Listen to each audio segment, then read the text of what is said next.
1 in 5 children globally lives with an undiagnosed mental health condition. Most of them had a cartoon character they related to more than any real person in their life. That wasn't random.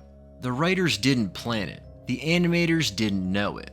But somehow, Saturday morning cartoons became the most accurate visual library of childhood psychological disorders ever created. Real diagnoses, real symptoms, drawn in color and aired between cereal commercials. Today we're opening the case files, and trust me, by the end of this video, you're going to recognize yourself in at least one of them. Number 1. Piglet. Let's start with one that'll bother you the most because he's also the most lovable, Piglet. If you've watched Winnie the Pooh as a kid, you've probably found Piglet adorable. Small, nervous, always shaking a little. Here's what that actually is. Generalized anxiety disorder with strong indicators of panic disorder. Piglet cannot enter a new situation without catastrophizing the outcome. He rehearses worst-case scenarios out loud. He avoids conflict at nearly any cost. His nervous system is permanently stuck in what psychologists call hyperarousal, the body's fight-or-flight response running on a loop even when there's no actual threat. Looks like a textbook case of anxiety. Piglet's anxiety becomes interesting when you realize he sees his fear as perfectly reasonable. In psychological term egosyntonic, he doesn't think something's wrong with him. He thinks the world is genuinely terrifying. From a clinical perspective, that's an important distinction. Number 2. Eeyore. Eeyore doesn't have bad days. Eeyore has a condition. What the writers gave Eeyore, almost certainly without intending to, is a clinically recognizable portrait of persistent depressive disorder, also called Dysthymia. This goes beyond feeling down over a bad day. Eeyore's lost tail doesn't cause his sadness. It simply reinforces what he already expects. That things fall apart, trying rarely changes anything, and other people would be better off without him. It's called negative cognitive schema.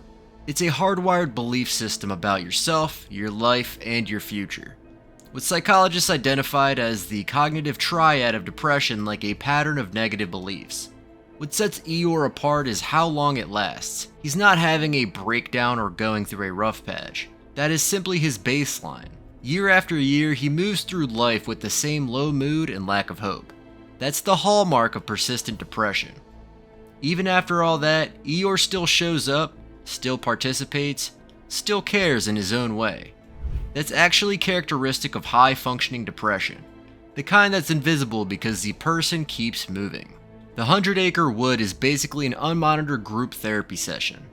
But there's one character in that same forest whose diagnosis is far more complicated and far darker. We'll get there.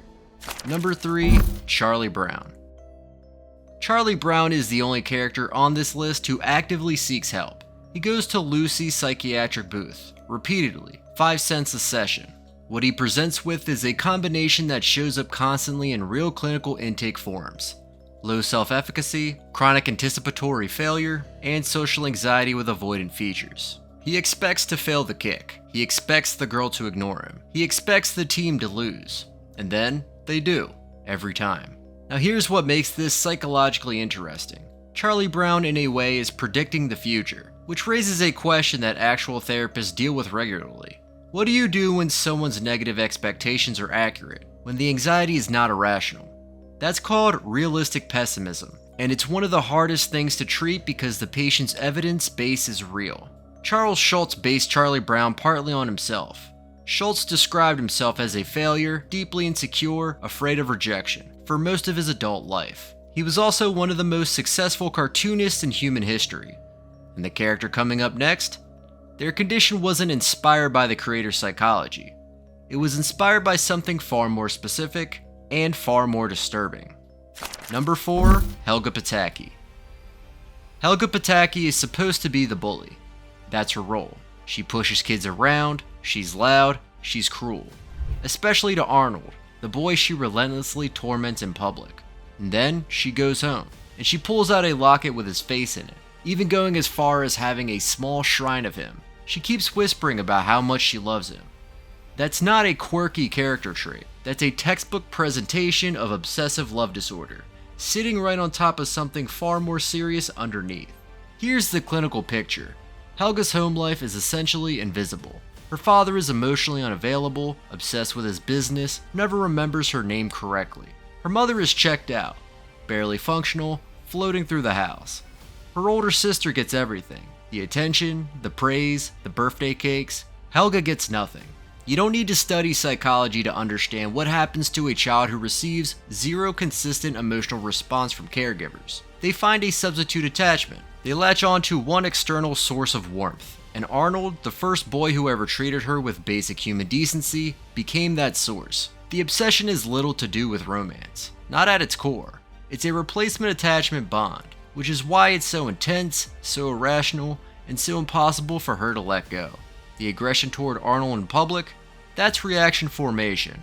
A defensive mechanism where you express the exact opposite of what you feel because the real feeling is too dangerous to show. Because if Helga admits she loves Arnold, she risks the one attachment she has. And a child who's already lost everything couldn't risk that last thing. Number 5. Lilo. Lilo and Stitch is a Disney film about alien experiments in Hawaiian culture. It's also one of the most accurate mainstream portrayals of reactive attachment disorder ever put on screen. Stitch was designed to destroy. He was built without the capacity for connection. Literally engineered with no emotional bonding mechanism. When he arrives on Earth, he cannot regulate his impulses, cannot form attachments, and defaults to destruction when overwhelmed. Reactive attachment disorder. Develops in human children when early bonding is severely disrupted.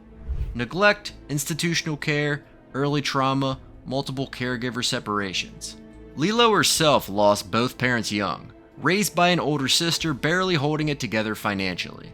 She knows what displacement feels like. The result, in both of them, is a child who cannot attach normally, who either becomes compulsively clingy or actively pushes people away through destructive behavior. What Lilo and Stitch captures so well is the response. Lilo never treats Stitch as a problem to solve. She gives him a place to belong. Through consistency and acceptance, she creates the kind of secure relationship that research has found to be the most helpful for children with attachment difficulties. And slowly, Stitch changes. The film revolves around Stitch, but Lilo is the therapist. Number 6. SpongeBob. Stay with me on this one, because this is where it gets uncomfortable. SpongeBob's presentation divides psychologists into two camps. One camp says, Bipolar 2 disorder. The son swings between boundless excitement and crushing disappointment, the impulsive decisions, the bursts of confidence that collapse almost as quickly as they appear. The other camp says ADHD with hyper-focusing traits. The inability to read social cues, the tendency to become completely absorbed in a task, the big emotional reactions, and the deep hurt he feels whenever Squidward brushes him off. The interesting part is that these conditions commonly overlap. They co-occur, which means both camps might be right. What's undeniable is the sheer intensity of SpongeBob's emotional world. His reactions swing hard and fast in ways that closely resemble these conditions.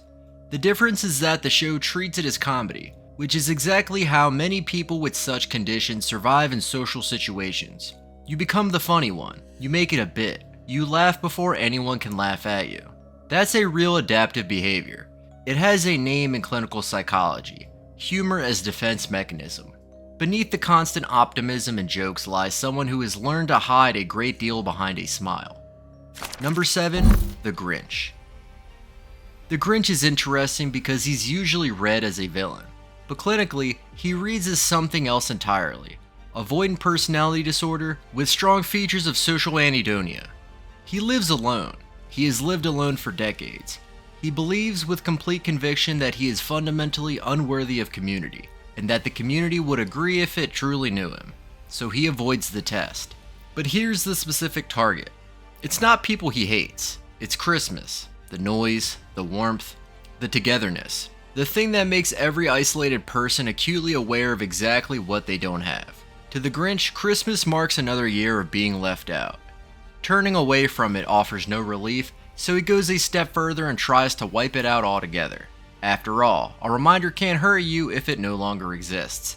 That's called environmental trigger elimination. It's what avoidance looks like when it escalates. At the heart of avoidant personality disorder, or AvPD, lies something psychologists call preemptive rejection. A person withdraws and isolates long before anyone else can reject them, protecting themselves from having their deepest fears confirmed.